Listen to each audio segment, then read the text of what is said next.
bentar Mas. Gimana ya video opening yang kemarin?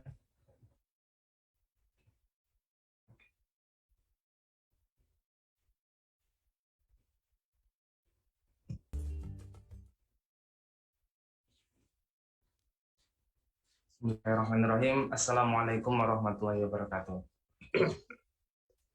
Alhamdulillahirrahmanirrahim. Wassalatu wassalamu ala asyrafil anbiya'i wal mursalin wa ala alihi washabihi ajmain amma ba'du. Jamaah kajian online rahimakumullah, marilah kita tak henti-hentinya memanjatkan bersyukur kepada Allah Subhanahu wa taala karena dengan nikmatnya kita bisa berkumpul untuk menghadiri kajian sore ini.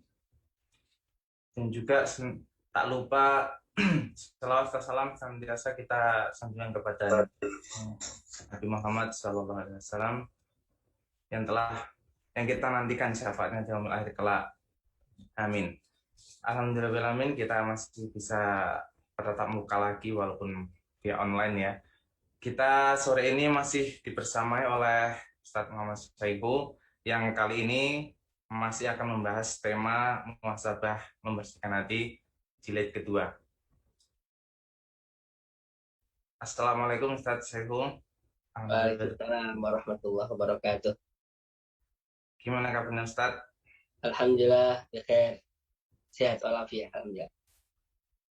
Oke. Gimana Ustadz untuk hari ini? Assalamualaikum. Mengingat kita menginjak ke hari ke-28 Ustadz ya. 6, hari 28. Malam 29 tepatnya nanti malam. Sebentar lagi meninggalkan kita tentunya Ramadan.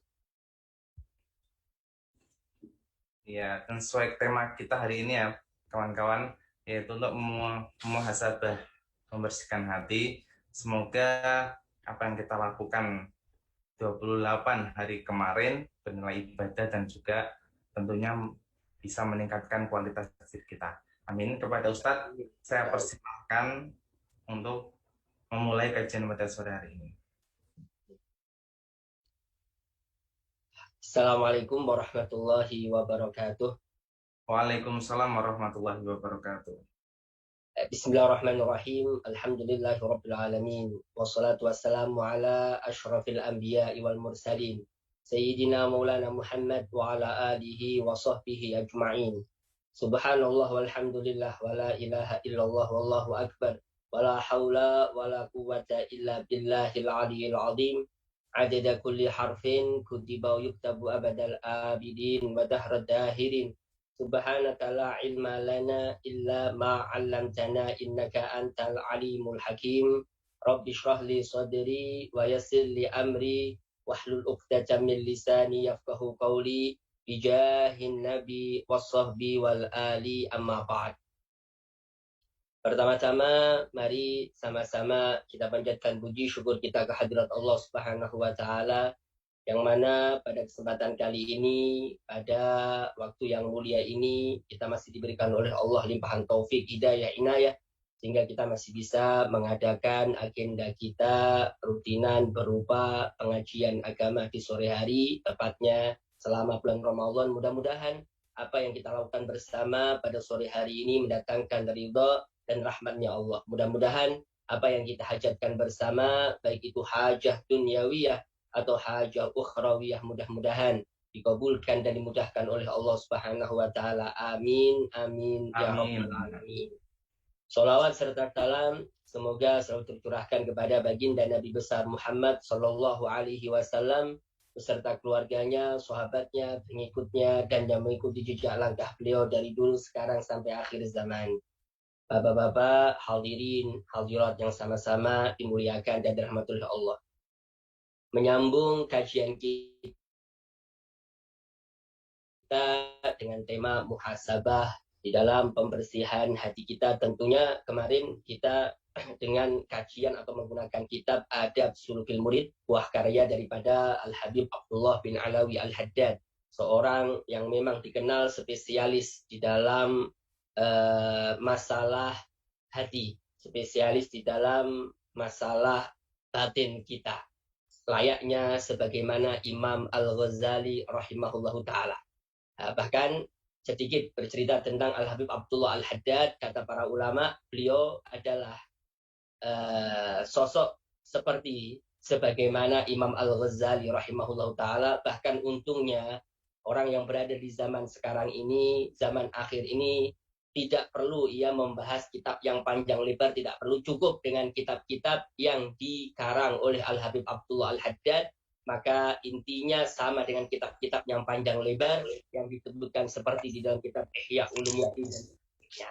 Mari kita lanjut saja kajian kitab kita di dalam sore hari ini. Bismillahirrahmanirrahim. Qala al-musannifu hafizahullah rahimahullahu taala wa nafa'ana bihi wa bi ulumihi wa bi asrarihi fid dharaini amin ila an qala faslun wa awwalu syai'in yabda'u bihil muridu fi tariqillahi tashihut taubati ilallahi ta'ala min jami'i dhunub. Maka kata beliau, permulaan dari segala sesuatu apabila seorang yang ingin mendekatkan diri kepada Allah, untuk mendekatkan diri kepada Allah tentunya permulaannya yang harus dia lakukan adalah memperbagus taubat kepada Allah Subhanahu wa taala. Memperluruskan taubatnya kepada Allah Subhanahu wa taala dari segala dosa-dosa yang kita lakukan. Kayak apapun itu, kita apabila ingin mendekatkan diri kepada Allah, ingin beramal soleh yang banyak tentunya, maka setidaknya kita siapkan dulu wadah kita, yaitu dengan dibersihkan terlebih dahulu. Ya tentunya kita sadar kita adalah seorang manusia yang banyak dosanya, banyak kealpaannya, banyak hak-hak Allah atau hak-hak manusia yang belum kita lakukan. Maka tentunya kita sadar yang demikian itu, maka kita layak bagi kita untuk bertaubat kepada Allah Subhanahu wa taala. Intinya sebelum kita mendapatkan rahmatnya Allah, sebelum kita mendapatkan anugerah daripada Allah, tentunya wajah yang kita miliki atau hati yang kita miliki itu perlu dibersihkan terlebih dahulu, dicuci terlebih dahulu. Kalau kita ingin minum kopi seumpamanya, tentunya wadahnya harus dicuci terlebih dahulu. Jangan sampai kita minum tapi wadahnya tidak dicuci terlebih dahulu. Sama halnya hal ini, hadirin sekalian, tentunya wadah di dalam diri kita untuk menerima curahan daripada Allah adalah hati kita. Sehingga permulaan yang harus kita lakukan adalah bertaubat kepada Allah Subhanahu wa taala dari segala dosa-dosa yang kita lakukan. Nabi kita Muhammad Shallallahu alaihi wasallam itu disebutkan di dalam beberapa kitab hadis, tepatnya di dalam kitab Imam Al-Bukhari rahimahullahu taala disebutkan bahwasanya daripada sahabat Abu Hurairah, Nabi SAW pernah bersabda, wallahi, kata beliau, demi Allah, la astaghfirullah, sungguh aku beristighfar kepada Allah, wa atubu ilaih, dan aku bertobat kepada Allah, fil yaumi, di setiap harinya, kata Nabi di dalam versi riwayat daripada Imam Al-Bukhari, aktsara min sab'ina marratan, lebih banyak atau lebih banyak daripada 70 kali di setiap harinya. 70 kali lebih beliau beristighfar dan bertobat kepada Allah Subhanahu wa taala. Di dalam riwayat yang lain yang disebutkan di dalam kitab Imam Muslim, kitab hadis yang amat sahih, yaitu kitab Bukhari dan Imam Muslim. Di dalam riwayat Imam Muslim, Nabi bersabda bahwasanya, Nabi mengatakan, ya ayyuhan nas, wahai orang-orang, wahai orang yang beriman kepada Allah, tubu ilallah, tobatlah kalian kepada Allah. Maka Nabi melanjutkan, fa inni atubu, maka sesungguhnya aku bertaubat kepada Allah fil yaumi, di setiap harinya, mi'ata marrah, 100 kali. Ini di dalam versi yang ada di dalam riwayatnya Imam Muslim rahimahullahu taala. Nabi kita yang kita ketahui bersama para hadirin, Nabi adalah sosok manusia yang tidak pernah melakukan dosa. Oleh karenanya di dalam kitab Nurul Zalam, Syekh Nawawi Al-Bantani, beliau menukil di dalam kitab tersebut ada suatu nazaman. Beliau mengatakan bahwasanya, man dalladzi ma sa'aqat wa man lahul husnu faqat. Dalam satu riwayat disebutkan ada seorang penyair, dia mengatakan, siapa gerangan orang yang tidak punya salah, siapa orang yang hanya ada kebaikan di dalam dirinya. Enggak taunya tatkala si syair, si penyair menyebutkan yang semacam itu, fa'ajabahul hatif. Tiba-tiba ada suara tanpa rupa menjawab akan bait penggalan syair yang pertama. Jawabannya adalah Muhammadil hadil ladzi alaihi Jibrilu habat. Tidak lain dan bukan adalah Nabi kita Muhammad yang turun kepadanya membawa wahyu daripada Allah. Malaikat Jibril turun kepadanya membawa wahyu daripada Allah Subhanahu wa taala. Hanya Nabi Muhammad.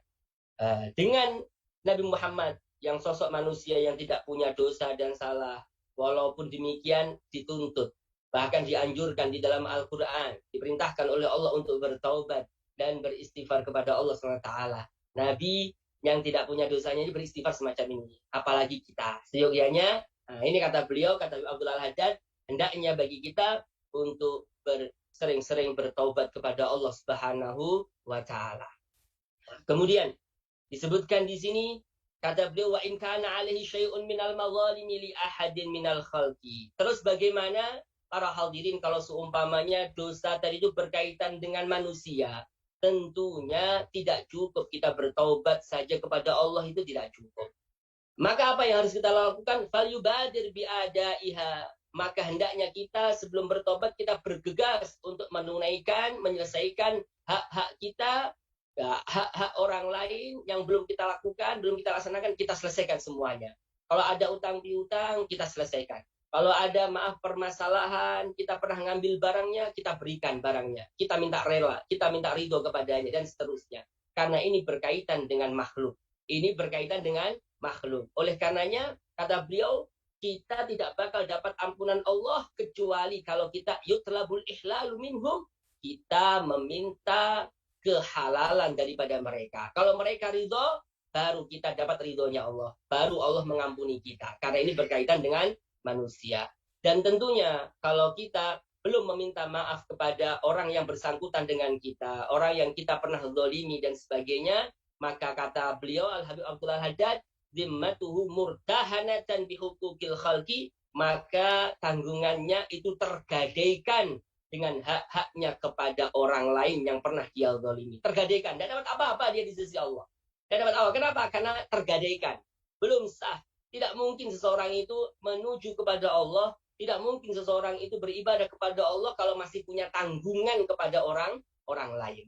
Makanya Nabi kita Muhammad itu beres, urusan dengan manusia itu beres, tidak ada yang tidak beres. Maksudnya di sini Nabi itu tidak pernah mendolimi orang, Nabi itu tidak pernah menyakiti orang, Nabi itu tidak pernah menyengsarakan orang, Nabi itu tidak pernah menghardi orang dan seterusnya. Nabi itu menyenangkan orang lain, sehingga tidak ada kaitannya dengan orang lain, itu tidak ada. Tentunya demikian ya. Jadi kalau kita ingin membersihkan hati kita, ingin mendekatkan diri kepada Allah, tentunya yang harus kita lakukan pertama adalah bertaubat kepada Allah dengan sungguh-sungguh.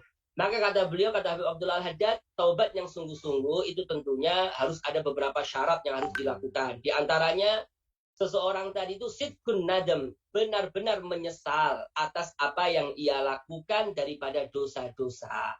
Jadi penyesalan itu harus ada. Tidak mungkin seseorang bertobat cuma tanpa penyesalan. Tidak ada rasa penyesal dalam hatinya. Tidak cukup taubatnya kepada Allah. Tidak cukup. Cuma mengatakan astagfirullah, astagfirullah, astagfirullah. Atau aku tobat kepada Allah. Tapi hatinya tidak menyesal. Tidak cukup. Tidak cukup. Tidak cukup di dalam hal ini. Ini hanya pembualan semata kalau demikian. Tapi setidaknya dengan ucapan astagfirullah, walaupun hatinya belum tergugah, tapi dia mengucapkan astagfirullah dan sebagainya, ya tentunya adalah efeknya, setidaknya ada. Tapi belum cukup.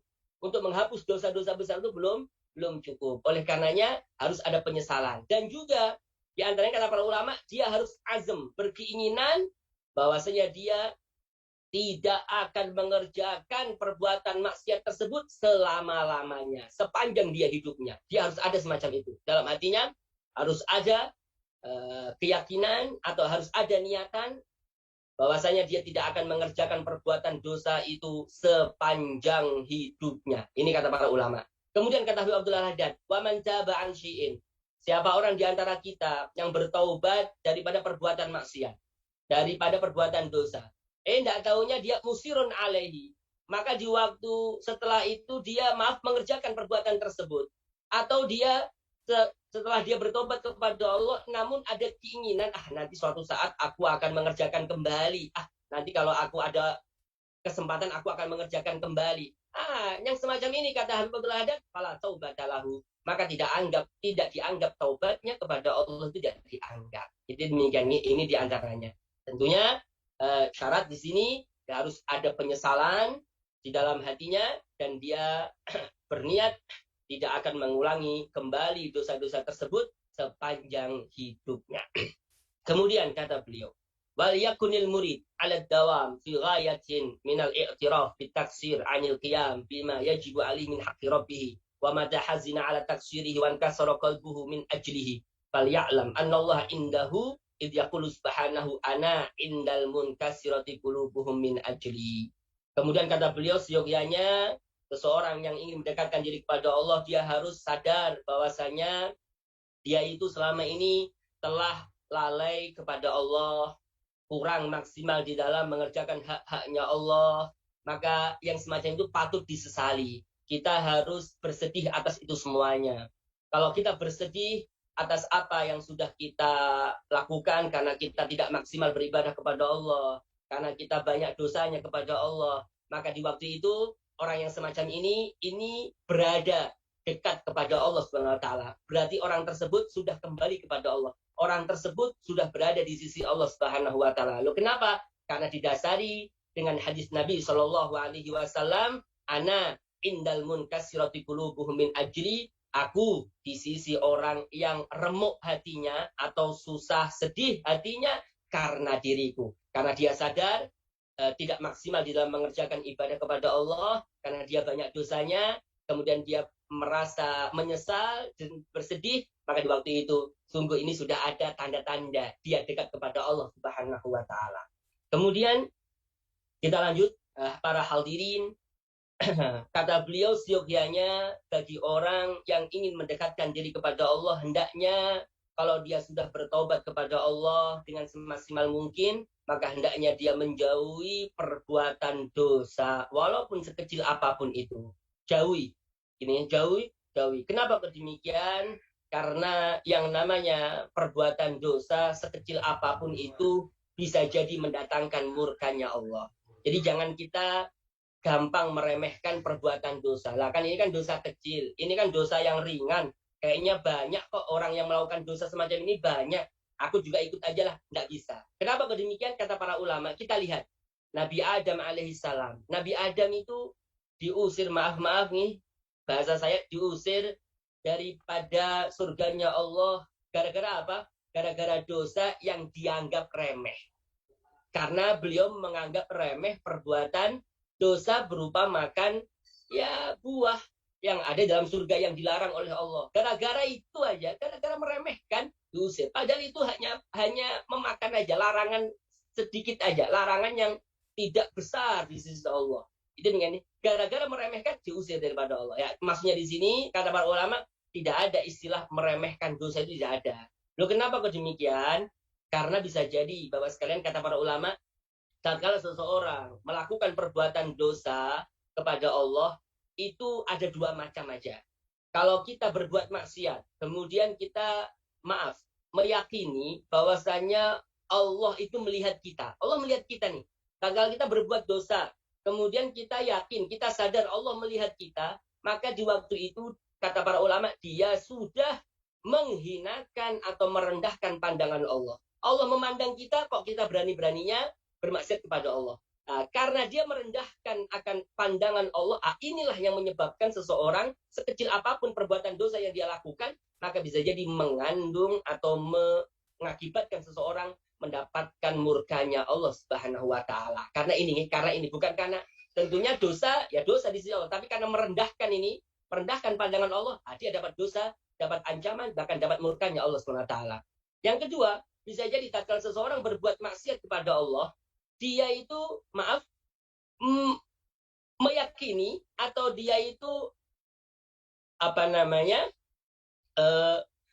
mengetahui, dia meyakini bahwasanya Allah itu tidak melihat dia. Bisa jadi demikian nih. Jadi dua hal tadi, bisa jadi Allah melihatnya tatkala dia berbuat dosa, atau yang kedua, dia meyakini Allah tidak melihatnya tatkala dia berbuat dosa. Ini hati-hati nih. Walaupun sekecil apapun dosa yang dilakukan, bisa jadi dia sudah terjerumus dan dia bisa keluar daripada Islam. Kenapa? Karena dia meyakini bahwasanya Allah tidak melihatnya tatkala dia berbuat dosa. Nah, ini hati-hati ya. Makanya tentunya kata Habib Abdullah Haddad, berhati-hati daripada perbuatan dosa sekecil apapun dosa tersebut, karena bisa jadi mendatangkan akan kemurkaan Allah Subhanahu wa taala. Fadlan an akbariha, lebih-lebih tentunya kita menjauhi dosa-dosa yang besar. Yang kecil aja kita jauhi, apalagi dosa yang besar. Dosa-dosa yang besar. Dan kata beliau, kita menjauhi dosa-dosa tersebut itu seyogianya kita menjauhi perbuatan dosa tersebut itu lebih kita mewaspadai perbuatan dosa tersebut daripada kita mewaspadai tatkala kita mengkonsumsi atau makan makanan yang ada racunnya. Jadi kalau kita maaf nih, kita ini terkadang hati-hati tidak mau makan atau minum sesuatu yang ada racunnya. Maka seyogianya tatkala seorang berbuat dosa atau mengerjakan suatu maksiat, maka seyogianya dia harus lebih berhati-hati daripada seseorang bisa terjerumus untuk makan atau minum racun. Jadi sebetulnya dalam ini dia lebih waspada daripada itu semuanya. Loh, kenapa kok demikian? Alasannya singkatnya nih, Bapak sekalian, singkatnya para hadirin. Kata Habib Abdullah Haddad, kalau seseorang nih, tatkala seseorang meminum racun, itu yang hancur adalah tubuhnya. Mati tubuhnya. Kalau sudah mati tubuhnya, tidak lagi dimintai pertanggungjawaban di hadapan Allah. Tapi kalau kita berbuat dosa, maka itu nanti yang membuat dapat akibatnya itu adalah hati kita. Yang dapat dampaknya adalah hati kita. Loh, kenapa? Karena dalam satu riwayat para hadirin disebutkan idza adnabal abdu, apabila seorang hamba telah berbuat dosa, maka kanat nuktatun sauda, apabila dia sudah berbuat dosa seorang hamba, maka akan ditulis titik di dalam hatinya. Ditulis titik di dalam hatinya. Fa in taba minha, kalau seseorang hamba bertobat kepada Allah daripada perbuatan dosanya tersebut, sukila qalbuhu, dibersihkan hatinya. Fa in zada, kalau bertambah dia maksiatnya kepada Allah, maka zadat, maka bertambah pula lah yang namanya titik-titik di dalam hatinya tadi. Nah, inilah yang disebutkan dalam Al-Quran, kalabal rona ala qulubihim ma kanu yaksibun. Kotor hatinya. Kotor hatinya. Ini yang dikatakan kotor itu dari mana bisa kotor hati tersebut? Karena perbuatan dosa yang kita lakukan. Kalau kita melakukan perbuatan dosa, kemudian yang kotor itu adalah hati kita, tentunya hati inilah yang nantinya dimintai pertanggungjawaban di hadapan Allah. Makanya orang tidak bakal selamat nanti di hadapan Allah kecuali man atallaha biqalbin salim, yaitu orang yang datang kepada Allah dengan membawa hati yang salim, hati yang selamat, hati yang bersih. Nah, ini tadi. Oleh karenanya kata beliau, kalau kita itu berbuat dosa, seyogianya kita lebih mawas diri, kita lebih hati-hati. Lebih besar kehati-hatian kita daripada kita terjerumus bisa makan racun atau sebagainya. Itu demikian, seyogianya demikian. Kenapa? Karena racun itu tentunya menghancurkan tubuh kita, tapi kalau maksiat dosa itu bisa menghancurkan hati kita yang akan kita bawa nanti sampai hari kiamat kelak. Itu demikian, dimintai pertanggungjawaban di hadapan Allah Subhanahu wa taala. Jadi demikian. Tentunya lebih-lebih di bulan Ramadan yang semacam ini, para hadirin hendaknya kita jauhi daripada perbuatan maksiat, lebih-lebih di akhir Ramadan, karena para ulama mengatakan kalau kita berbuat dosa di bulan Ramadan itu dosanya jauh lebih besar dibanding dia melakukannya di luar Ramadan. Karena ya ada dua alasan lah minimalnya. Karena dia berbuat dosa, tentunya ini adalah dihitung dosa, dan karena dia menghancurkan atau merusak akan kehormatan kesucian bulan Ramadan. Karena inilah dia akan mendapatkan dosa yang berkali lipat di hadapan Allah Subhanahu wa taala. Demikian nih sekalian. Kemudian kata beliau, kita lanjut terus sekalian.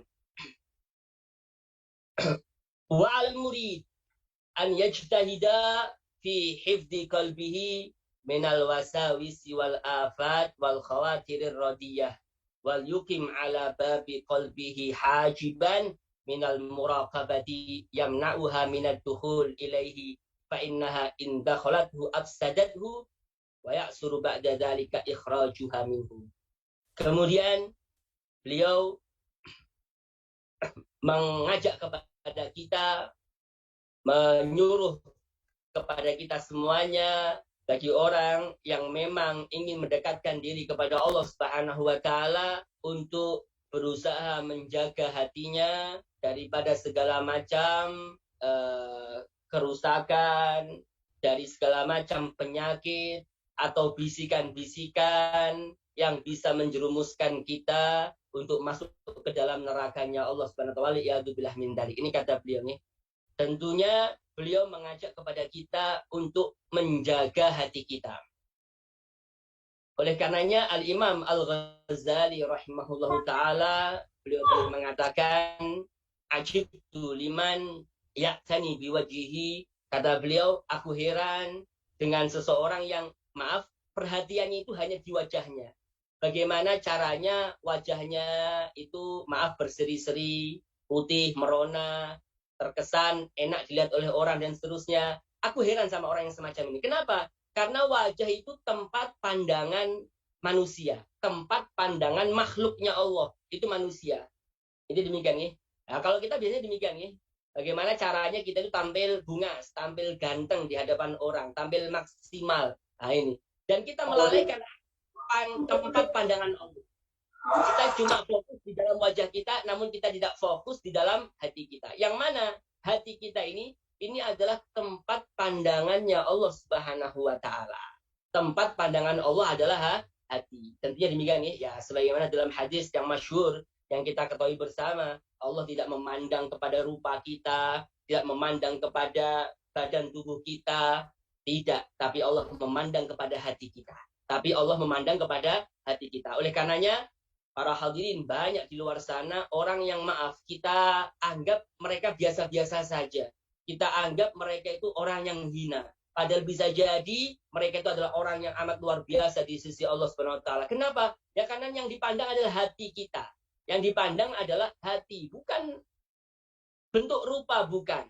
Bukan jisim ini, bukan. Nah, makanya mereka itu, yang diperhatikan oleh mereka itu bagaimana caranya membersihkan hati. Nah, singkat ceritanya, di dalam kitab Syarhul Ainiyah diceritakan. Suatu ketika ada seorang ulama besar yang namanya Habib Al-Ajami. Habib Al-Ajami, dia seorang ajam, orang non-Arab. Dia terlahir memang karena dia bukan orang Arab, sehingga, maaf, kalau ngomong itu bahasanya itu kesulitan ya, bisa dipahami itu kesulitan. Kayak orang enggak fasih lah, ngomong bahasa Arab itu enggak fasih karena dia orang ajam. Tapi dia orang yang terkenal, orang yang memang hatinya bersih. Nah, sehingga suatu cerita datang ingin menyambangi beliau para ahli fikih, beberapa rombongan orang-orang ahli syariat ingin menyambangi beliau karena terkenal bahwasanya ada seorang kekasih Allah namanya Habib Al-Ajami. Hingga ceritanya para ahli fikih itu ingin sowan kepada mereka. Tatkala ingin sowan kepada mereka, kepada beliau, Habib Al-Ajami sowan, akhirnya diterima lah. Singkat ceritanya diterima sowan mereka. Akhirnya tatkala sudah dijamu oleh Habib Al-Ajami, dijamu dengan sebaik mungkin, dijamu dan seterusnya, karena ini adalah tamu, ini seorang ulama, tibalah waktu sholat. Di waktu itu sholat maghrib. Tatkala tiba waktu sholat maghrib, maka mereka para ahli fikih itu sepakat agar Habib Al-Ajami untuk menjadi imam. Karena sholat maghrib ini tentunya sholatnya berjamaah. Singkat ceritanya, tatkala Habib Al-Ajami sholat maghrib, maka mereka ini, para ahli fikih yang datang bertamu kepada beliau ini, terdidik dalam hatinya. Masa sih orang alim, terkenal orang soleh, terkenal orang yang dekat kepada Allah, bacaannya salah kaprah. Masa baca Quran tidak jelas, dan seterusnya. Ini demikian ya. Akhirnya timbullah perasaan tidak bagus di dalam diri mereka. Sehingga tatkala selesai daripada sholat, kemudian dilanjut dengan sholat isya, mereka pun bermalam di waktu itu. Tatkala bermalam di tempatnya Habib Al-Ajami, maka di waktu itu, maaf, subhanallah, di malam harinya mereka mimpi basah. Di waktu subuh, tatkala tiba waktu subuh, tentunya mereka harus mandi wajib lah intinya. Dan di sana tidak ada kamar mandi, tidak ada, kecuali di sungai. Akhirnya mereka pergi ke sungai, serempak mereka pergi ke sungai.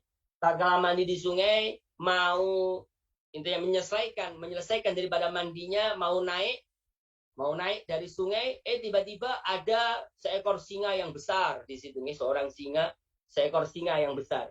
Mereka ketakutan sehingga tidak bisa untuk naik ke permukaan. Akhirnya mereka teriak-teriak, wahai Habib Al-Ajami, tolong kami, tolong kami. Akhirnya tibalah Habib Al-Ajami di tempat itu, dan secara tiba-tiba si singa tadi itu dijewer dan dibawa keluar. Singa tadi dijewer dan disuruh pergi. Heran para ahli fikih atau para ulama tadi itu heran, kemudian bertanya, kenapa Anda kok bisa demikian? Maka kata Habib Al-Ajami, nahnu qaumun, kami adalah segerombolan orang, aslahna bawatinana, yaitu selalu membersihkan fokus di dalam hati kita. Kita itu adalah satu kaum yang selalu fokus di dalam membersihkan hati kita. Kita tidak ngurusi dohir kita, tapi kita ngurusi hati kita. Sedangkan kalian, kata beliau, kalian itu adalah orang yang selalu mengurusi, membersihkan dohirnya saja. Dohirnya dibersih, tapi hatinya tidak dibersihkan. Sehingga semacam ini. Sehingga semacam ini. Oleh karenanya, kalau hati sudah bersih, takut kepada Allah, maka yang lainnya pun ikut takut kepadanya. Itu demikian nih. Nah, ini diantaranya tentunya tempat pembersihan itu adalah hati kita. Karena pandangan Allah kepada kita itu adalah hati kita. Jadi demikian nih. Tentunya oleh karenanya tadi di awal dibahas, tentunya harus dibersihkan terlebih dahulu daripada kotoran-kotoran yang ada. Dosa-dosa itu dibersihkan, bertobat kepada Allah sehingga biar bersih. Kemudian selanjutnya kita jaga hati kita daripada penyakit-penyakit yang akan hinggap di hati kita. Ya banyak nanti penyakitnya gitu. Di antaranya di sini disebutkan oleh beliau daripada sifat dengki, sifat benci kepada orang sesama muslim, wal hisyis, suka menipu, kan gitu ya, lebih-lebih menipu orang muslim saudara kita, kemudian orang yang selalu berprasangka buruk dengan orang lain, kan gitu ya. Ini semuanya adalah penyakit-penyakit hati. Kemudian wal yakun nasihan lahum, maka hendaknya kita menjadi orang yang selalu memberi nasihat kepada saudara kita, selalu merahmati saudara kita, selalu kasih sayang terhadap mereka. Dan kita seyogianya harus meyakini bahwasanya mereka itu lebih baik daripada kita. Kan gitu ya. Dan kita harus senang kepada mereka apa yang kita senangi di dalam diri kita daripada kebaikan. Kalau kita senang, kita itu pengajian, kita itu bisa menimba ilmu agama, bisa duduk semacam ini, kita harus senang juga orang lain juga demikian. Kita senang, orang lain juga duduk bareng dengan kita juga, setidaknya demikian. Sama kebaliknya, kita juga tidak senang kepada yang menimpa saudara kita apabila tadi itu menimpa diri kita. Jadi sama, jadi kalau kita tidak senang perbuatan itu, maka kita juga tidak senang perbuatan tersebut ada di dalam saudara kita. Semacam itulah seyoyanya seorang muslim yang beriman kepada Allah Subhanahu wa taala. Kemudian para hadirin sekalian yang sama-sama dimuliakan dan dirahmati oleh Allah, Al-Habib Abdullah Al-Haddad dalam kitab ini, beliau hanya menyebutkan 3 penyakit di dalam hati kita yang mana kata beliau ini yang paling parahnya. Jadi yang disebutkan tadi itu hanya sekedar selentingan-selentingan aja. Tapi di dalamnya ada yang lebih parah, penyakit yang bisa menggerogoti hati kita, bisa merusak hati kita, bisa membuat gelap hati kita. Ada 3 penyakit. Kata beliau, singkatnya, para hadirin sekalian, famin abhashiha, termasuk penyakit-penyakit hati yang paling buruk adalah al-kibru, sombong. Yang kedua, ar-riya'u, riya. Yang ketiga adalah al-hasadu, hasad, iri. Yang pertama riya, yang disebutkan oleh beliau, kibir, sombong, Yang pertama sombong, yang kedua riya, yang ketiga adalah hasad, iri. 3 macam ini penyakit yang disebutkan oleh beliau di dalam kitab ini. Pertama, tentunya adalah al-kibru, kibir, sombong. Kata beliau, tidak sepantasnya seseorang itu bersombong atau sombong di hadapan orang lain. Kalau ada orang itu sombong, maka menunjukkan bahwasanya dia itu amat terlalu dungu, kata beliau. Amat terlalu bodoh orang tersebut. Kenapa semacam itu? Karena sebetulnya dia tidak pantas untuk bersombong. Tidak pantas dia untuk sombong, itu tidak pantas. Kenapa? Karena sebenarnya dia harus sadar dia adalah salah satu daripada makhluknya Allah, ciptaan Allah. Dan bahkan makhluknya Allah yang tercipta daripada nutfatin, daripada, maaf, nutfah itu daripada secuil mani yang menjijikkan, kan begitu nih. Dan nanti kalau dia mati, matinya menjadi bangkai dan sebagainya. Ini sebetulnya tidak pantas, bodoh, dungu kalau orang tadi itu sombong dengan apa yang Allah berikan kepada dirinya. Karena dia adalah seorang makhluk yang diciptakan oleh Allah dari sesuatu yang hina dan bakal menjadi sesuatu yang hina, yaitu bangkai dan seterusnya. Kemudian kata beliau, kalau toh ada di dalam dirinya itu suatu kelebihan. Kalau toh ada di dalam diri itu suatu kelebihan, mungkin dari kekayaan, dari ketampanan, dari kesolihannya mungkin bisa jadi, atau yang lain-lainnya, itu sebetulnya minal fadhaili, itu adalah keutamaan-keutamaan, wal mahasini, dan kebaikan-kebaikan, min fadlillah, daripada Allah Subhanahu wa taala. Tidak pantas kalau dia itu melakukan sombong, itu tidak pantas.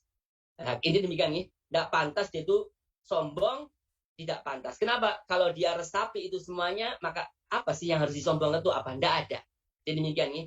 Tentunya sombong ini tentunya adalah suatu penyakit dalam hati kita yang memang amat sangat berat. Bahkan Nabi mengatakan dalam hadisnya, la yadkhulul jannata man kana fi qalbihi mithqalu dzarratin min kibrin. Kata Nabi, tidak bakal masuk surga apabila ada di dalam hatinya secuil sedikit daripada kibir, daripada sombong. Tidak bakal masuk surganya Allah Subhanahu wa taala. Wal iyadzubillah min dzalik. Dan bahkan sombong ini, para hadirin sekalian, kata di dalam kitab Al-Fawaidul Mukhtarah disebutkan bahwasanya termasuk pangkal perbuatan maksiat-maksiat yang dilakukan itu ada 3 macam aja asal muasalnya. Yang pertama adalah sombong. Tentunya ini adalah asal maksiat yang dilakukan oleh iblis, itu adalah sombong ini. Karena dia mempunyai sifat sombong di dalam hatinya. Ini adalah pangkal kesalahan atau maksiat yang dilakukan oleh iblis, sehingga dia sombong kepada Nabi Adam, dan dia mengatakan aku lebih baik daripada dirinya. Kan gini, ini ana khairun minhu, kata iblis di dalam Al-Qur'an. Ini kan bermuara atau berasal dari penyakit yang namanya sombong di dalam hatinya. Kemudian karena ada kesombongan lah dia terusir di dalam surganya Allah, dan dia termasuk orang yang dilaknat oleh Allah Subhanahu wa taala. Wal iyadzubillah min dzalik. Kemudian yang kedua, kata para ulama, asal maksiat yang kedua adalah disebutkan adalah al-hirsu. Hirsu itu tamak, keinginan dalam hatinya, ketamaan dalam hatinya. Inilah asal muasal dosa yang dilakukan oleh Nabi Adam alaihissalam tatkala memakan buah khuldi, itu karena ada tamak di dalam hatinya. Ini ada sifat ini, ada sifat tamak ini yang membuat Nabi Adam terjerumus dan berbuat dosa, dan akhirnya diusir daripada surganya Allah Subhanahu wa taala. Yang ketiga, kata ulama, adalah al-hasad, yaitu iri, yang akan dibahas nanti selanjutnya, yaitu tentang iri atau hasud. Ini termasuk penyakit juga dalam hati.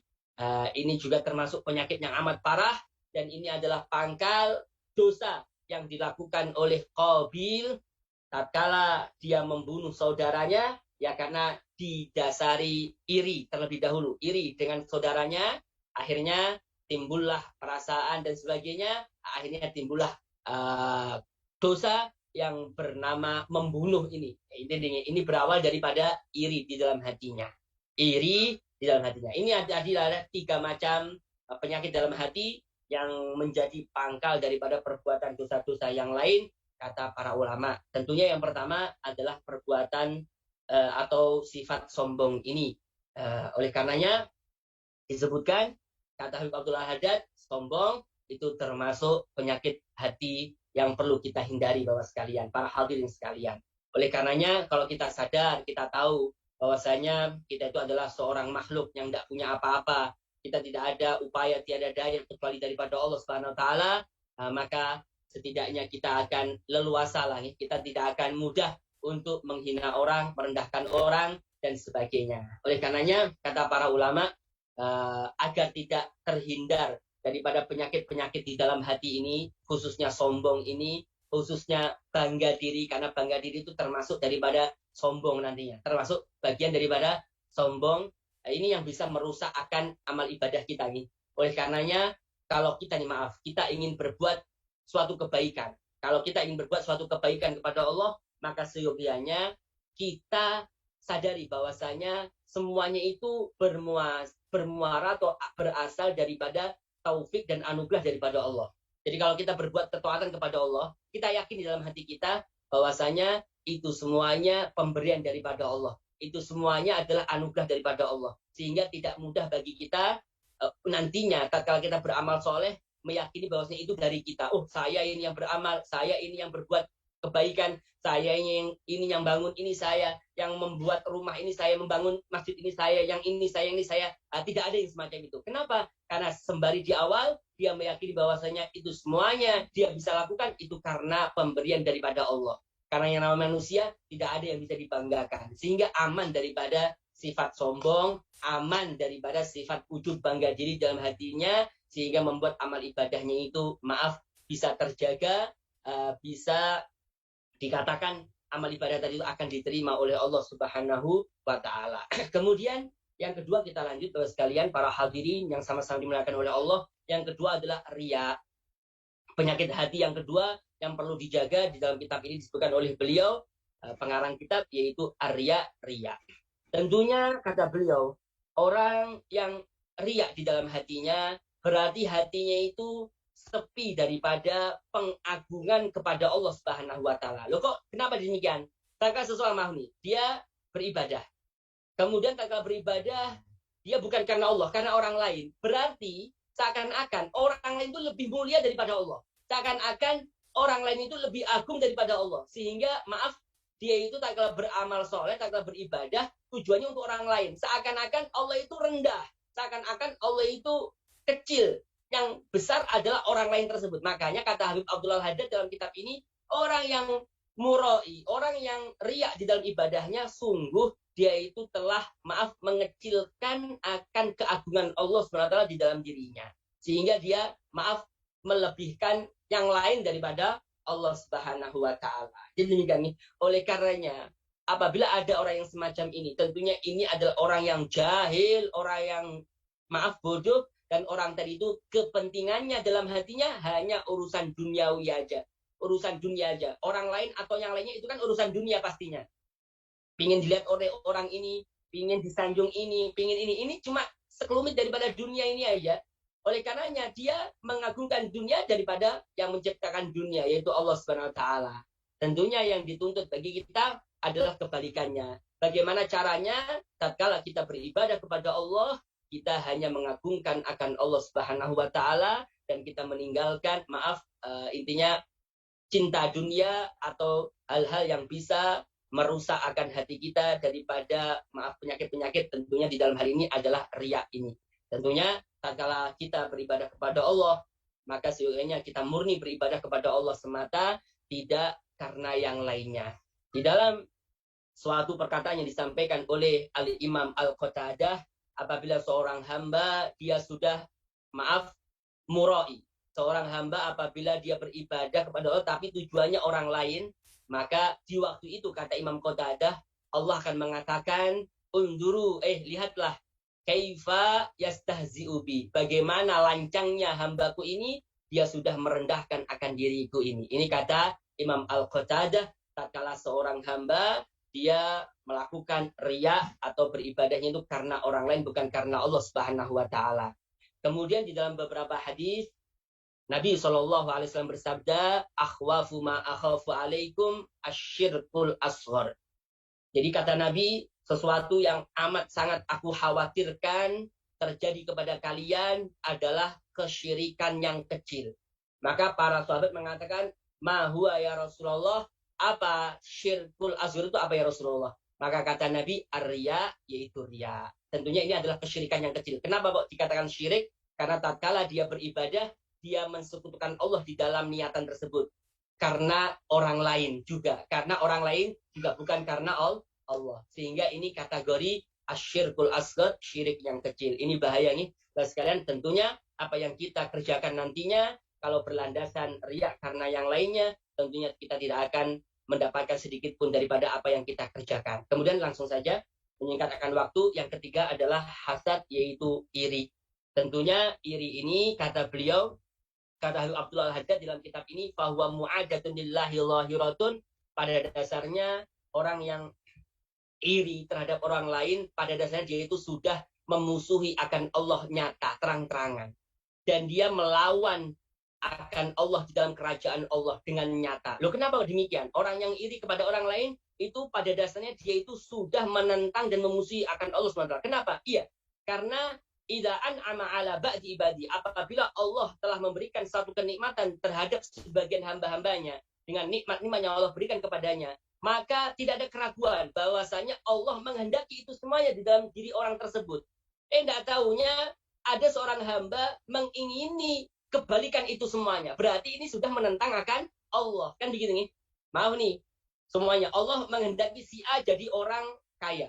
Tiba-tiba si B ini iri, ingin menghancurkan nikmat tersebut di dalam diri si A tersebut. Maka seyogianya, maka sejatinya orang ini itu sudah melawan dan memusuhi Allah Subhanahu wa taala. Berani, terang-terangan. Kenapa? Karena Allah menghendaki kepada si A kekayaan. Tidak taunya dia mengingini sebaliknya. Nah, berarti seakan-akan dia sudah memusuhi akan Allah SWT. Dan sungguh kata beliau, dia sudah asa al-adab, sudah berbuat buruk, kepada Allah Subhanahu wa taala. Sudah tidak tahu aturan kepada Allah Subhanahu wa taala. Intinya, kalau ada orang diberikan oleh Allah suatu anugerah, ya kita senang. Kenapa kok kita senang? Karena Allah menghendaki yang semacam itu. Karena Allah ingin yang semacam itu. Berarti kita harus menyesuaikan keinginan kita dengan keinginan Allah Subhanahu wa taala. Ini baru orang yang beradab, baru orang ini tahu persis bahwasanya Allah lah yang menciptakan segala-galanya. Karena kayak apapun itu, para hadirin sekalian, yang namanya sifat hasud, iri dalam diri kita, itu termasuk sifat yang amat buruk.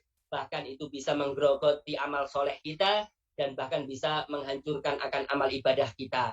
Oleh karenanya Nabi mengatakan, wa iyyakum wal hasad, berhati-hatilah kalian dengan yang namanya iri dengki, fa innal hasad, karena yang namanya iri, yakulul hasanat, bisa memakan kebaikan-kebaikan yang kita kerjakan, kama ta'kul narul hatab, sebagaimana api bisa melalap, memakan akan kayu bakar dan seterusnya. Intinya bisa hangus amal ibadah kita lantaran sifat hasud ini. Dan saking dahsyatnya yang namanya hasud ini, dalam Al-Quran, di dalam surah Al-Falaq, kita diminta atau kita dianjurkan, kita diajarkan agar kita minta perlindungan kepada Allah daripada buruknya orang yang iri. Kan gitu nih, wa min syarri hasidin idza hasad. Kan gitu nih. Ini kan Allah mengajarkan kepada kita agar kita ini hambanya minta perlindungan kepada Allah daripada buruknya orang yang iri kepada kita atau kepada yang lainnya dan seterusnya. Itu demikian nih.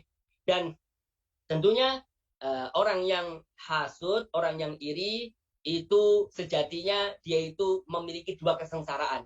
Di dunia dia sengsara, di akhirat lebih sengsara lagi. Ini, di dunia sengsara, di akhirat sengsara. Kenapa? Di dunia dia sengsara. Kenapa? Sengsara di dunia karena dia tidak nyaman hidupnya. Ngelihat temannya dapat anugerah, dapat kenikmatan, dia sakit hatinya.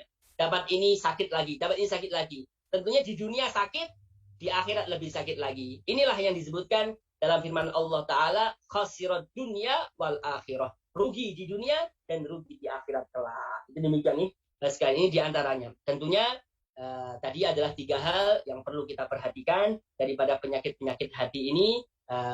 Lebih-lebih tadi yang 3 macam yang disebutkan oleh Habib Abdullah Haddad, tentunya sifat sombong, kemudian riya, kemudian yang ketiga adalah hasud. Hasud ini termasuk penyakit yang amat parah. Gitu. Bahkan maaf nih, sedikit cerita, bahwasanya di dalam kitab Al-Jawahirul Ululiyah disebutkan bahwasanya tatkala ada perbincangan hangat antara iblis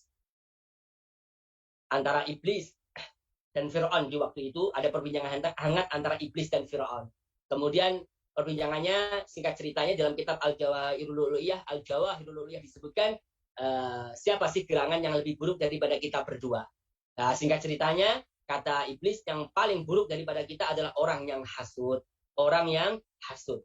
Ini lebih buruk daripada kita berdua. Loh, kenapa kok demikian? Karena suatu ketika kata Fir'aun, saya punya teman. Teman saya ini, dia itu hasud kepada seseorang. Karena seseorang itu punya, kambing yang banyak. Sehingga dia itu tidak ridho, tidak rela, bahwasanya temannya itu punya kambing yang banyak dan seterusnya. Padahal kata Fir'aun, tidak usahlah, aku berikan kepadamu kambing nih buatmu, lebih banyak daripada kambingnya dia. Apa kata dia? Tidak mau. Pokoknya aku bagaimana caranya kambingnya dia itu hangus, kambingnya dia itu mati semuanya. Nah kan ini lebih buruk daripada kita. Padahal Fir'aun sudah menawarkan dan seterusnya. Nah ini intinya hasud itu adalah suatu penyakit yang amat parah dalam diri kita. Ya mudah-mudahan para hadirin sekalian, kita dijauhkan daripada penyakit-penyakit hati, dan mudah-mudahan hati kita ya setidaknya setiap harinya tambah bersih lagi, dan sehingga kita di bulan Ramadan ini keluar daripada bulan Ramadan ini, kecuali mudah-mudahan hati kita dibersihkan oleh Allah SWT daripada segala macam penyakit yang bisa menggerogoti akan hati kita dan amal ibadah kita. Dan mudah-mudahan kita semuanya di dalam bulan Ramadan ini diampuni dosa-dosanya oleh Allah SWT, dan mudah-mudahan tidak keluar daripada bulan Ramadan kecuali dosa-dosa kita diampuni oleh Allah SWT. Kurang lebihnya saya minta maaf para hadirin sekalian. Mas Ulum. Baik, terima kasih Ustadz telah menyampaikan tausiahnya pada sore hari ini. Kemudian bagi para jamaah saya persilakan jika ada pertanyaan, baik ngomong secara langsung kepada Ustadz ataupun via chat. Sembari menunggu yang lain, Ustadz, ini ada pertanyaan yang sudah masuk. Ustadz mau tanya, adakah doa-doa untuk terhindar dari penyakit-penyakit hati yang sudah disampaikan? Ustadz. Bahwa sekalian yang sama-sama dimuliakan dan dimurkai oleh Allah Subhanahu wa taala, tentunya ada beberapa doa nih. Beberapa doa yang mana doa ini dibaca oleh para ulama, dan doa ini disebutkan di dalam kitab seperti kitab Dalailul Khairat nih, Dalailul Khairat, kitab sholawat yang terkenal yang dikarang oleh Syekh Sulaiman. Maka di situ disebutkan di antaranya doanya adalah Allahumma inni Allahumma tahhir qalbana min kulli wasfin yuba'iduna an musyahadatika wa ma'rifatika. Allahumma tahhir qalbana min kulli wasfin yuba'iduna min musyahadatika wa ma'rifatika. Ini di antara doanya sebagaimana para ulama menganjurkannya agar kita terhindar daripada segala macam penyakit di dalam hati kita yang bisa menjauhkan kita daripada Allah Subhanahu wa taala. Jadi Allahumma tahhir qalbana min kulli wasfin yuba'iduna an musyahadatika wa ma'rifatika. Ya Allah, tahhir qalbana, sucikanlah hati kita, an kulli wasfin, daripada tiap-tiap sifat, an musyahadatika, yuba'iduna, yang menjauhkan kita, an kulli wasfin, daripada sifat-sifat, yuba'iduna, yang menjauhkan kita, an musyahadatika, bisa bermusyahadah kepadamu, wa ma'rifatika, dan daripada ma'rifatika, mengenal akan dirimu. Jadi ya Allah, jauhkanlah diri kita ini, hati kita ini, daripada segala macam sifat-sifat yang bisa menjauhkan kita daripada musyahadah kepada Allah dan daripada ma'rifah kepada Allah. Ini diantaranya doa yang dianjurkan oleh sebagian para ulama untuk memperbanyak doa agar hati kita itu terjauh daripada penyakit-penyakit hati yang lainnya. Atau nanti diantaranya kalau ditanya amalannya, para hadirin sekalian, yaitu dengan menaruh tangan kita di hati kita.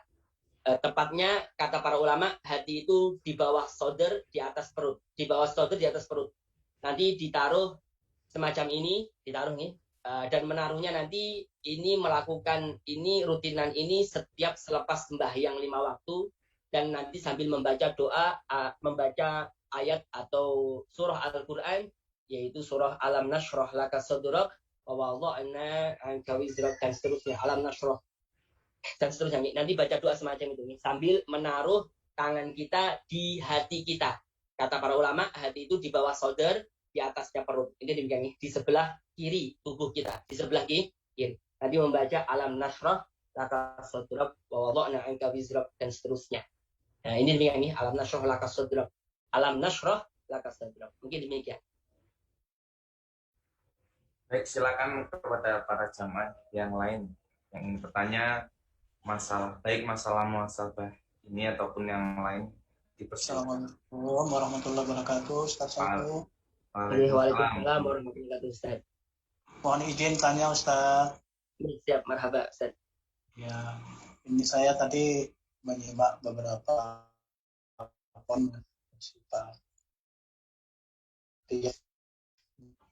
sifat ria itu bagaimana sesungguhnya kita menghilangkan sifat ria dalam diri kita, karena kita merasa ini kan namanya manusia ini kan ya, tidak terlepas dari khilaf dan dosa. Jadi terkadang apa yang Pak Ustadz Saiful sampaikan tadi, ingin diperhatikan orang, ingin dilihat orang, dan lain sebagainya. Nah itu terkadang dalam hati kita itu, dalam benak hati kita itu merasa mudah-mudahan insya Allah bismillah saya nggak berbuat nggak ingin diperhatikan untuk orang lain karena saya sebabnya.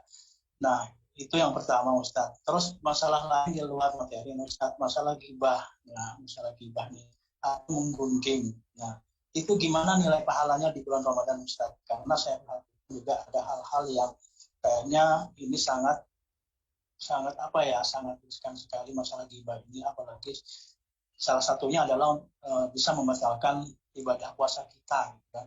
Karena diantaranya adalah untuk menyempurnakan ibadah puasa kita tuh kita harus menata atau membuang jauh-jauh sifat yang buruk dalam diri kita. Begitu, Ustaz. Terima kasih. Assalamualaikum warahmatullahi wabarakatuh.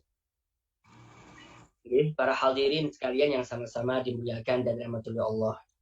Tentunya tatkala kita mempraktekkan hati kita agar terhindar daripada penyakit-penyakit, diantaranya penyakit riya, kita sudah memantapkan hati kita, bismillah, karena Allah SWT.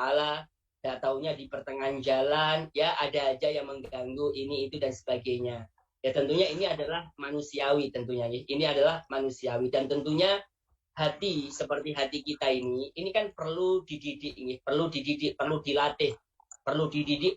Tentunya sembari dari awal kita harus memantapkan niatan karena Allah SWT itu dari awal. Jadi kalau nanti di pertengahan ada yang memalingkan, di pertengahan ada yang membuat kita itu niatannya bukan karena Allah dan sebagainya, maka bagaimana untuk menghadapinya? Kita kembalikan kembali kepada Allah, kembalikan niatan kita, luruskan kembali niatan kita. Itu demikian ya. Tentunya ini yang namanya mujahadah. Ini yang namanya melawan hawa nafsu kita. Yang namanya orang tentunya tidak mungkin sekarang itu karena Allah, kemudian nanti karena Allah, ya sulit pastinya. Oleh karenanya kata para ulama, ikhlas itu wajib, tapi menjaga akan keikhlasan itu jauh lebih wajib lagi, jauh lebih penting lagi. Ikhlas penting, namun menjaga akan keikhlasan itu penting lagi. Karena tentunya di dalam perjalanan manusia itunya macam-macam ya. Oleh karenanya ya sama kata para ulama, agar kita itu tetap lurus, kalaunya belok diluruskan lagi, belok diluruskan lagi, belok diluruskan lagi, dan seterusnya. Tapi tetap yang menentukan itu nantinya adalah di awal mula kita tatkala berniat. Intinya kalau niatan kita murni untuk Allah di awalnya, insya Allah nanti selanjutnya akan dimudahkan, diluruskan oleh Allah. Ada kritikan daripada Allah untuk meluruskan niatan-niatan itu semuanya, agar kita tidak terjerumus lebih dalam lagi daripada sifat riya ini, karena itu bisa menggerogoti, bisa menghanguskan akan amal ibadah kita. Itu demikian nih, tentunya dilawani.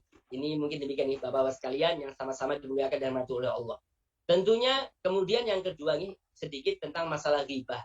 Tentunya menghibah orang lain, membicarakan keburukan orang lain, di waktu kita berpuasa, tentunya ini jauh lebih besar lagi dosanya yang kita lakukan.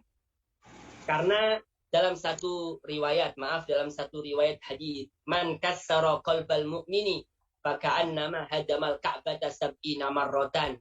Dosanya orang menggunjing orang di antaranya siapa orang yang menyakiti atau menghancurkan hati orang lain, tentunya dengan menghibah atau dengan berkata kasar atau bagaimana lah, intinya menghancurkan hati mereka, merusak hati mereka, membuat sedih hati mereka, hati orang yang beriman kepada Allah, maka dosanya bagaikan ia menghancurkan Ka'bah 70 kali.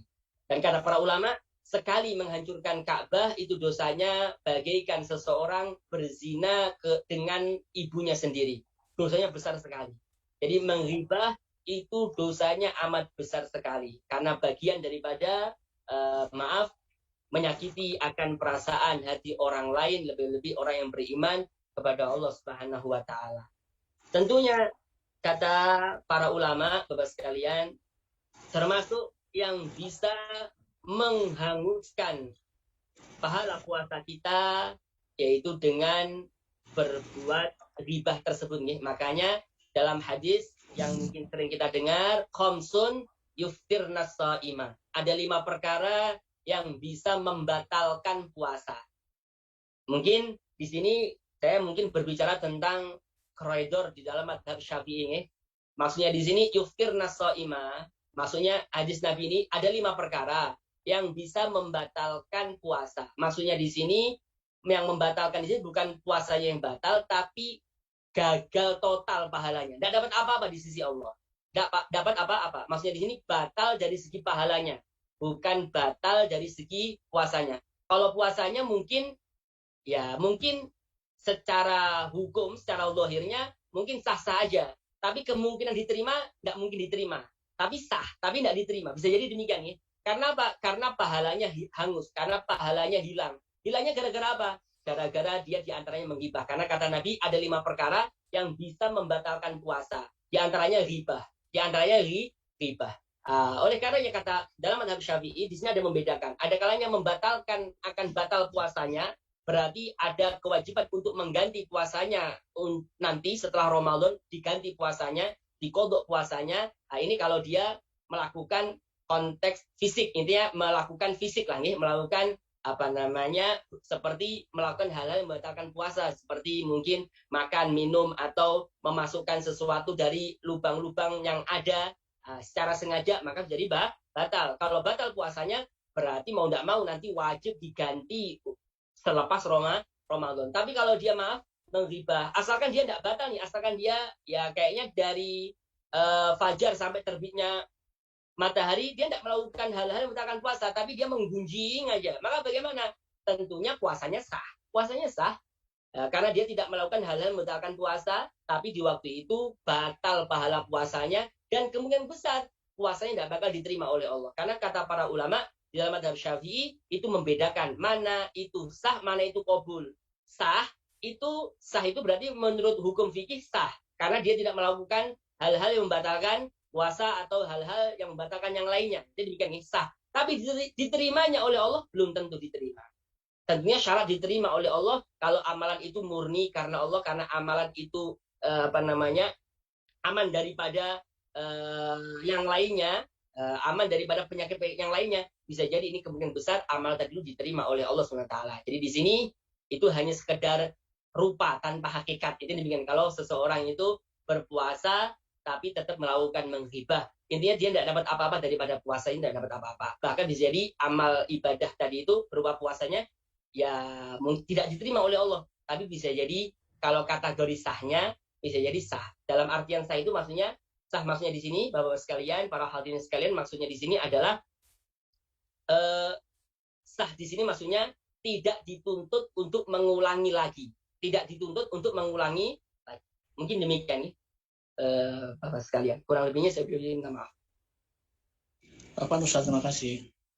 Samina Ustaz, samina, minta maaf. Jazakumullah. Baik, terima kasih kepada Ustadz dan juga para penanya yang tadi sudah bertanya. Untuk jamaah yang lain, apakah ada pertanyaan lagi?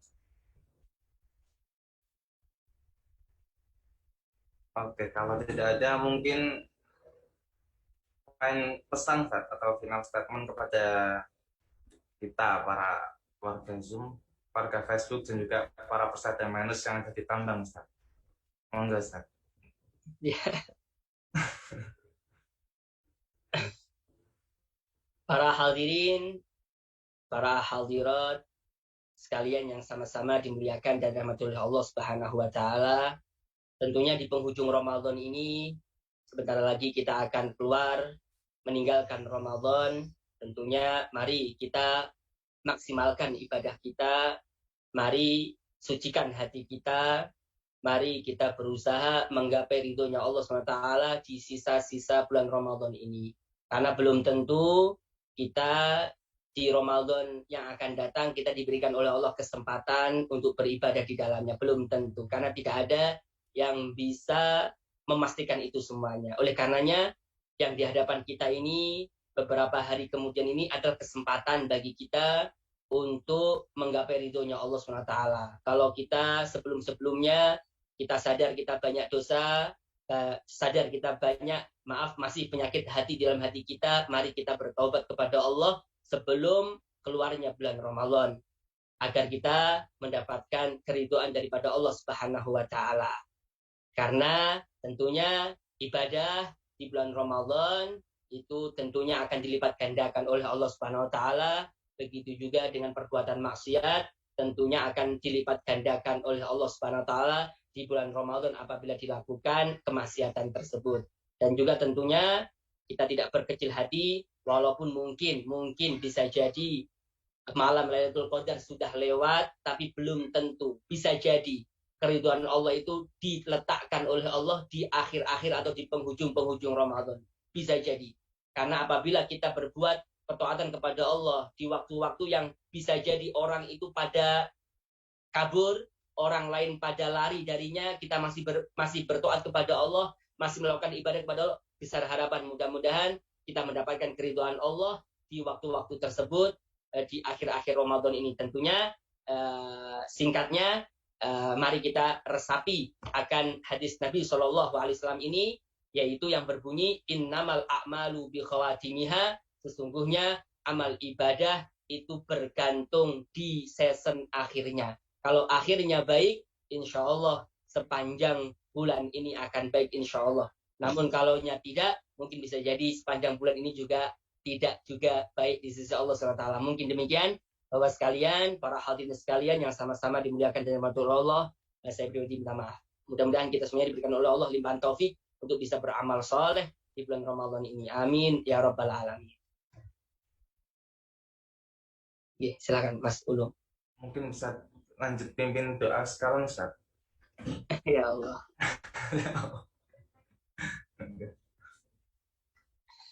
Bismillahirrahmanirrahim. Alhamdulillahirrahmanirrahim. Wassalatu wassalamu ala asyrafil anbiya'i wal mursalin. Sayyidina maulana Muhammadin wa ala alihi wa sahbihi ajma'in. Allahumma ighfir lana dhunubana wa liwalidina warhamhum kama rabbawna shighara wa li jami'il muslimin wal muslimat wal mu'minina wal mu'minat al ahya'i minhum wal amwat wa tabi bainana wa bainahum bil khairat rabbi fir warham wa anta khairur rahimin.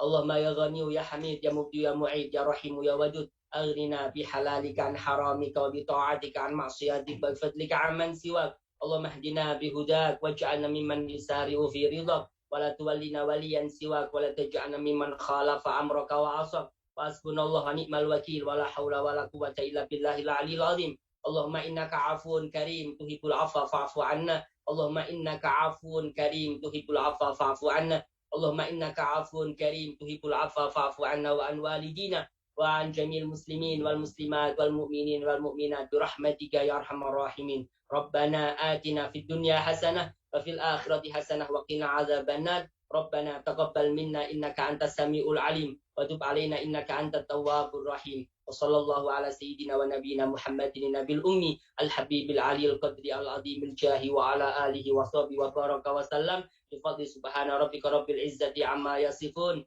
Wassalamun al mursalin walhamdulillahi rabbil alamin.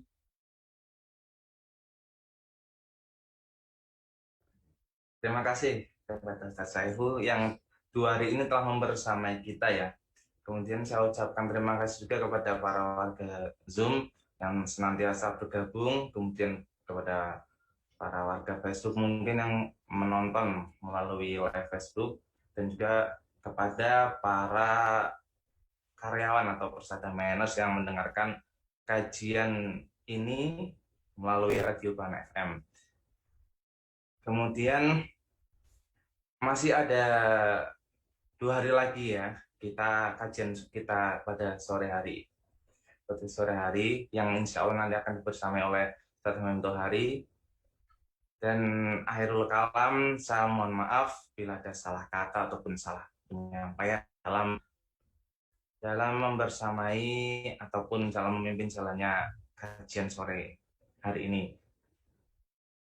Akhirul kalam, kita sebelum baca doa kafaratul majlis, sebelum kita tutup, subhanaka wa bihamdika asyhadu an la ilaha illa anta astaghfiruka wa atubu ilaik.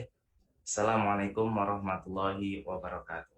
Waalaikumsalam warahmatullahi